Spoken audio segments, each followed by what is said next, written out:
Jadi kes nak ukur di masjid ni bukan hanya berlaku pada zaman sekarang. Nabi tak benarkan sahabatnya mengambil tindakan sendiri. Sebab dalam hayat awal jenayah memang kita tidak benarkan mengambil tindakan sendiri. Walaupun dia bersalah. Buku-buku yang membicarakan tentang hukum hakam Islam ini, dia merangkumi banyak bidang yang besar. Paling kurang pun 5 bidang. Pertama, ibadah, worshipping. Kita belajar semayang, kita belajar puasa, kita belajar haji, kita belajar zakat, dan of course lah didahului dengan kita belajar cara-cara nak bersuci.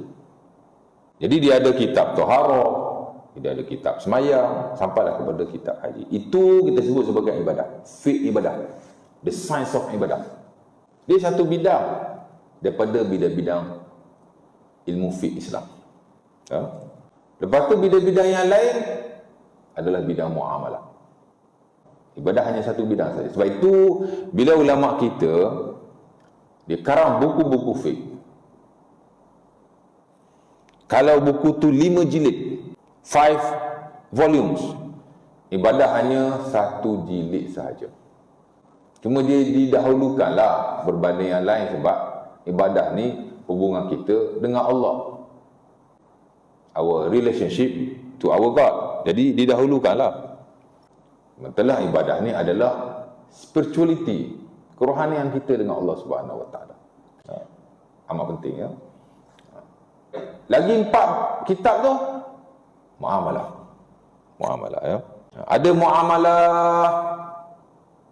kekeluargaan. Sebab kita membina diri kita, kita kena bina pula keluarga kita. Sebab manusia memang dia tak boleh duduk seorang.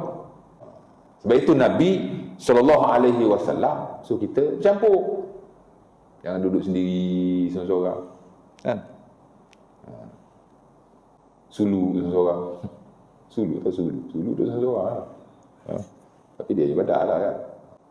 Sebab itu Nabi SAW pada peringkat awal memanglah dia pergi ke Gua Hira kerana dia nak mengasingkan diri daripada kerosakan orang-orang jahiliah. Siang-siang mereka sembah berhala, malam-malam mereka bersukaria. Jadi Nabi SAW ujung-ujung ketika baginda nak menjadi Rasul dan Nabi juga, baginda menyendiri di Gua Hira, especially pada bulan Ramadan, kerana nak menjauhi puak-puak yang rosak ni. Memanglah dalam setengah-setengah keadaan kita juga kena mengasingkan diri. Tapi saya tanya tuan-tuan, after Rasulullah SAW menjadi Nabi, adakah dia kembali lagi ke Gua Hira? Atau mana-mana gua yang ada di Madinah tu? Apa tak ada gua ke Madinah tu? Of course lah ada. Kan? Sebab itu Al-Imam Ibnu Al-Jauzi rahimahullah dalam bukunya Talbis Iblis, dia buat mari satu riwayat daripada Abi Aimamah, di mana beliau ketika balik daripada satu peperangan, dia lalu di satu penempatan, ada gua. Dia kata, alangkah baiknya kalau aku bersendiri di gua ini, beribadah hanya kepada Allah Subhanahu Wa Taala. Tapi aku nak tanya Rasulullah dulu. Tak apa, balik aku tanya. Dia pun jumpalah Rasulullah secara reka. Dia pun tanya, wahai Rasulullah, tadi masa balik aku lihat ada satu gua di satu bukit. Boleh tak kalau aku nak menyendiri di situ hanya beribadah kepada Allah? Nak bersuluk lah kononnya tu. Boleh tak? Nabi kata, la, tak boleh. Innallaha abdala rahbaniyah bil hanifiyatis samha. Kependitaan. Pendeta. Tidak ada lagi pendeta-pendeta dalam Islam. Islam telah diganti dengan agama yang al-hanifiyah, agama yang lurus, dan as-samha, agama yang toleran. Ataupun dalam sebuah riwayat, rabbaniyatu hadhil ummah al-jihad fi sabilillah. Nabi kata, kalau agama dulu, kependetaan bermaksudnya kita duduk seorang-seorang menyembah Allah Subhanahu Wa Taala, nak semayang ke, nak berzikir ke. Tapi kependetaan Islam bukan begitu. Kependetaan Islam ialah berjihad pada jalan Allah. Kamu kena bersama-sama masyarakat membangun agama itu dan mempertahankan agama Allah ini. Itulah maksudnya. Jadi Nabi tak benar. Innal mu'min alladhi yukhalitun nas wa yasbir ala adahum khairun minal mu'min alladhi la yukhalitun nas wa la yasbir ala adahum. Hadis diriwayatkan oleh Al-Imam Abi Dawud rahimahullah daripada Ibnu Umar, di mana kata Nabi, seseorang mukmin yang bercampur dengan manusia, campur dengan orang, dan dia sabar dengan keperitan mereka. Sebab manusia, tuan-tuan, dia ada macam-macam perangai, kan? Dia ada macam-macam fenomena. Betul. Bukan kata manusia ni jahat belaka. Dok, hak baik pun macam-macam perangai.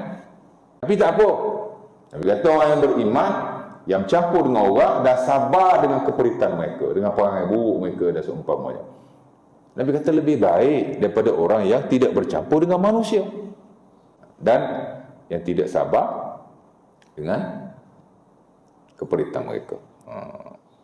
Jadi di situ kita dapat lihat Islam memang menggalakkan kita supaya ada satu agama ummah. Sebab itu ilmu Islam, ibadah satu bab saja.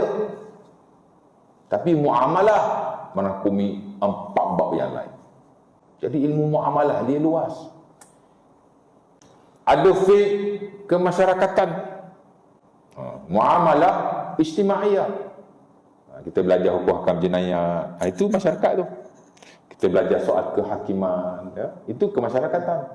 Pasal Islam bukan nak jaga individu saja, tapi Islam nak jaga keluarga dan Islam nak jaga masyarakat juga. Kan? Sebab itu bila Nabi jadi pemimpin di Madinah, Nabi jadi seorang pemimpin yang ambil berat tentang hukum hakam Islam dari sudut tata cara jenayah. Ada orang kencing di masjid Rasulullah SAW. Umpamanya diriwayatkan dalam Sahih Bukhari daripada Anas bin Malik, bala a'rabi fil masjid, ja'a a'rabiyun fabala fil masjid fa arada an-nas an yaqa'u alaihi fanahahumun nabi. Kata Anas bin Malik, satu hari orang Arabi, orang kampung, datang ke masjid Rasulullah. Apa dia buat? Dia kencing. Maka orang ingin memukulnya. Nabi berkata, Nabi pun melarang mereka. Jadi kes nak pukul di masjid ni bukan hanya berlaku pada zaman sekarang. Zaman Rasulullah dulu lagi. Aradu ayyaqa'u alai. Dia pun nak belasah dia. Yalah, dah ke masjid, mana boleh kencing? Dia tak tahu. Nabi larang. Dan Nabi biarkan dihabiskan kencing. Baru Nabi panggil, mai sini. Nabi pun mengajarnya, kat masjid ni tak boleh kencing. Masjid ni tempat ibadah. Dia hanya untuk sembahyang, dia hanya untuk baca Quran, dan dia hanya untuk berzikir kepada Allah. Kan? Ya. Nabi tak benarkan sahabatnya mengambil tindakan sendiri. Sebab dalam hak awal jenayah memang kita tidak dibenarkan mengambil tindakan sendiri. Walaupun dia bersalah. Kan? Orang curi tabung masjid, lampak sendiri, baru pergi pada polis. This is not Islam. Dia bersalah walau bagaimana sekalipun. Kita tidak berhak untuk mengambil tindakan sendiri. Bawa dia ke muka pengadilan. Kalau kita ambil tindakan sendiri, kita ditangkap. Dia ambil tindakan pula kepada kita. You deserve it. Memang awak berhak untuk dapat tindakan itu. Pasal bukan kerja awak. Ada apa yang kita sebut sebagai muamalah harta. Al-muamalah al-maliyah. Jadi Islam jaga individu, Islam jaga keluarga, Islam jaga masyarakat, Islam juga jaga harta. Kerana individu dia melibatkan harta. Allah Ta'ala suruh sembahyang, kena tutup aurat. 5 syarat sah sembahyang, salah satu tutup aurat, satrul aurat. Tuan-tuan nak tutup aurat dengan apa? Dengan pakaian. Pakaian ialah harta. Ya. Dan begitulah yang lain. Sementara manusia memang ada harta. Dan manusia boleh menjadi makhluk yang jahat hanya kerana harta. Dan dia juga boleh menjadi makhluk yang paling baik juga kerana harta. Harta adalah satu elemen yang tak pernah bercerai daripada manusia. Sebab itu pengurusan penting. Allah Ta'ala masyarakat segala-galanya. Adalah fiqhul muamalah al-maliyah. 5 bab tadi, ibadah, kekeluargaan, masyarakat. Masyarakat ada 2 ya, satu jenayah, satu kehakiman. Ada satu lagi ialah muamalah harta.